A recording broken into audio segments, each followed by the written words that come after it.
NATO has now decided to launch an operation to enforce the arms embargo against Libya. All allies are committed to meet their responsibilities under the United Nations resolution to stop the intolerable violence against Libyan civilians. Our top operational commander, Admiral Violates, is activating NATO ships and aircraft in the central Mediterranean. They will conduct operations to monitor, report, and, if needed, interdict vessels suspected of carrying illegal arms or mercenaries. This will be done in close coordination with commercial shipping and regional organizations. And we will welcome contributions from NATO partners to our common endeavor.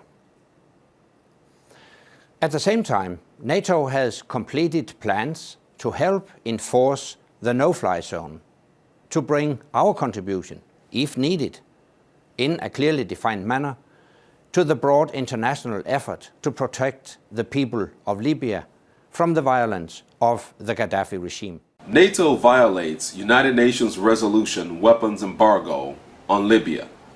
What we are observing is a criminal entity which has been such an entity for a very, very long time, falling apart before our very eyes.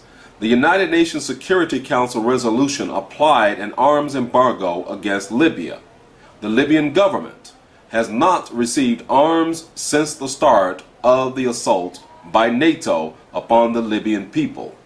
However, because the criminal entity's attack dog, known as the North Atlantic Treaty Organization, NATO, it has not been able to achieve its goal of turning the Libyan people against their government and the tribal leaders of Libya. The governments of NATO have approved of the illegal violation of its own arms embargo against Libya by supplying the rebel criminal forces in Libya with all sorts of weapons. We first saw this with France parachuting weapons to the Libyan criminals in the western mountains of Libya, encouraging these criminals to use those weapons to attack the civilians of Tripoli. The American State Department, headed by the chief criminal and wife of Bill Clinton, Hillary Clinton, quickly verbally stated its support of the French providing of weapons to the Libyan criminals.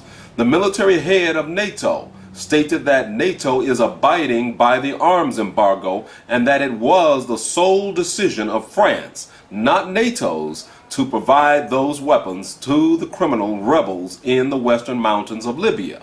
Now we learn today that NATO itself has conspired with Qatar, a slave state of the Zionist entity, to provide the rebels in Libya with weapons with which to terrorize the Libyan people. NATO has the legal responsibility to enforce the United Nations resolution banning arms shipment to Libya. NATO has a responsibility to stop any member of its organization from shipping weapons to Libya. It did not do so with France, and it certainly did not do so with Qatar. Well, what does all of this mean? It means Russia and other countries can now arm the Libyan government. And it means that the United Nations Secretary General has a responsibility to call an emergency session to deal with NATO's clear violation of the United Nations resolution and the United States State Department's violation by supporting and encouraging France to violate the United Nations arms embargo resolution.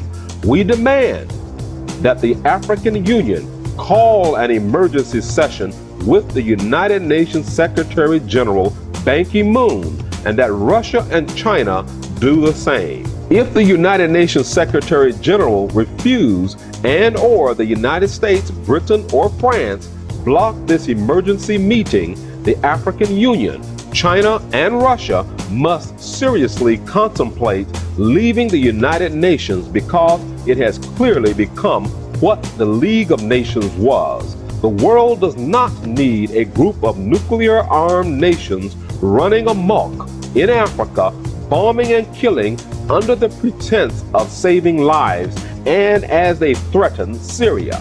It was once said by America that they killed more than 100,000 Japanese to save lives. Are they God, such that they can look into the future and foretell what lives may or may not be lost?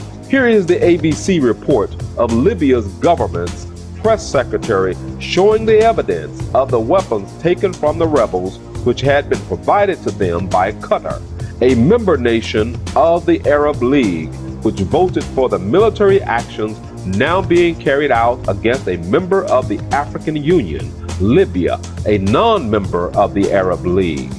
When we captured the two boats and questioned the Libyan rebels, they admitted that they had communications with NATO and that NATO arranged the submission of these weapons to them, and that the whole operation was provided by the Qatari army with the coordination of NATO ships in the Mediterranean.